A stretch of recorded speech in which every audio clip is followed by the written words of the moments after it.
Hello, I'm Ollie and this is Criminally, where I talk about crime, pulp, horror, that kind of thing. Today I've got a review for you of In the Miso Soup by Ryu Murakami.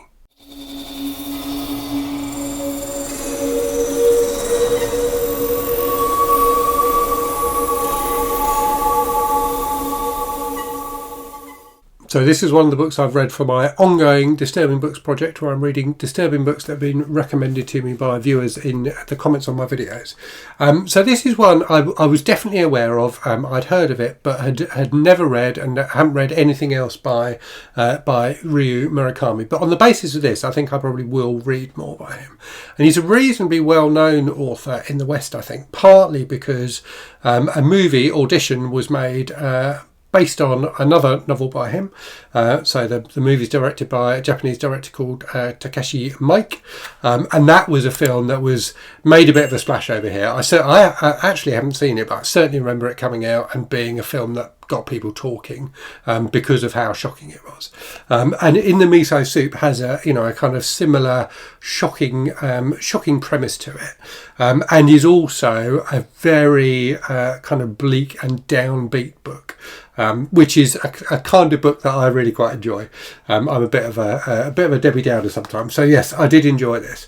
So it's about a young Japanese guy called Kenji, who works as a tour guide in the red light district in Tokyo. So he takes tourists around the red light district to various kind of brothels and peep shows and strip shows and things like that. And he's hired by an American tourist called Frank to show him the sights, if you like, over the course of I think 3 nights. And as the book progresses, you realise that there's something a bit weird about Frank. The story is told from Kenji's perspective, and the more he gets to know Frank, the more he realises that there's something really off about him.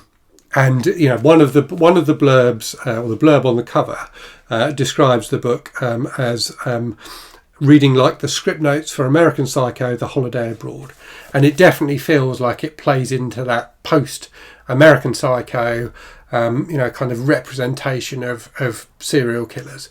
It's very graphic at times, and tries to tap into that kind of weird broken psyche that characters like Patrick Bateman have. Now, Frank is not nearly as complex or interesting a character as Patrick Bateman, I don't think. But what works really well in this book is the interplay between Frank and Kenji. And in fact, it reminded me a lot of the work of Patricia Highsmith. So I've been reading, or am reading, all of Patricia Highsmith's books in order, and I've read about 5 of them now. And one of the things that's typical in her books is that they're often about the relationship between 2 men, both of whom have psychological problems, but in different ways. So if you think of Strangers on a Train, her first novel is about 2 guys who meet on a train and decide to swap murders. So both of them have someone in their lives that they want bumped off, and it suits them to swap those murders so they both have an alibi. Now, one of them is someone who wants to murder his wife, which is definitely not a psychologically normal thing, whereas the other one is far more psychologically damaged. And you've got that same kind of interplay in the Miso Soup, in that Frank is very clearly insane, and violently insane, whereas Kenji appears reasonably normal at first. But the more the book progresses, the more you realise that whilst he is not nearly as damaged as Frank is, there are definitely things that are not quite right about his psychology. So that relationship between the 2 characters, I thought was really, really well done. And in some ways, Kenji reminded me of a character from another book, so not a Patricia Highsmith book.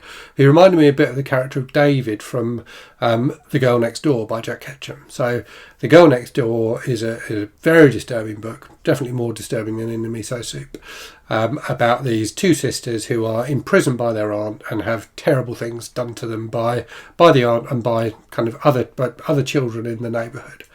One of those children is David, who is the narrator of the book and is kind of an observer of these terrible things that happen. And Kenji comes across in many ways as kind of a bit of a David character in this book, in that he is the witness to some of the awful things that Frank does.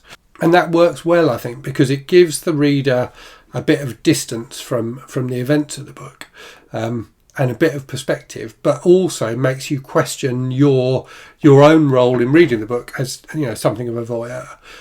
So I think it's a technique that works really well. I think it probably works better in The Girl Next Door. I think that overall is a better book, but I did think In the Miso Soup was interesting, and in particular the gradual ramp up of tension is really, really well done. So you gradually come to realise that, you know that something terrible is going to happen. You know that the book is building up to some horrific act, and when that happens, it really is horrific. It's incredibly horrific.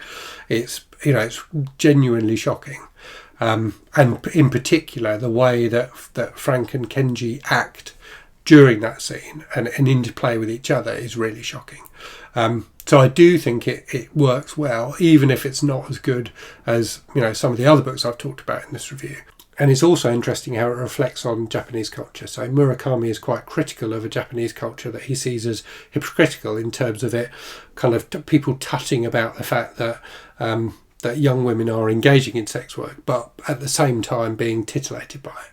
And that's definitely something I think that, you know, we see equally in Western culture. So I did find that aspect of the book quite interesting, and it packs a lot of thoughtfulness into a relatively short book. It's less than 200 pages long, and, you know, gripping enough that it keeps you reading to find out what happens. But whilst it's doing that, it's making some interesting observations. So I hope you found that interesting. Let me know if you've read In the Miso Soup and what you thought of it. Let me know if you've read other books by Ryu Murakami, and if you think there are any in particular that I should try.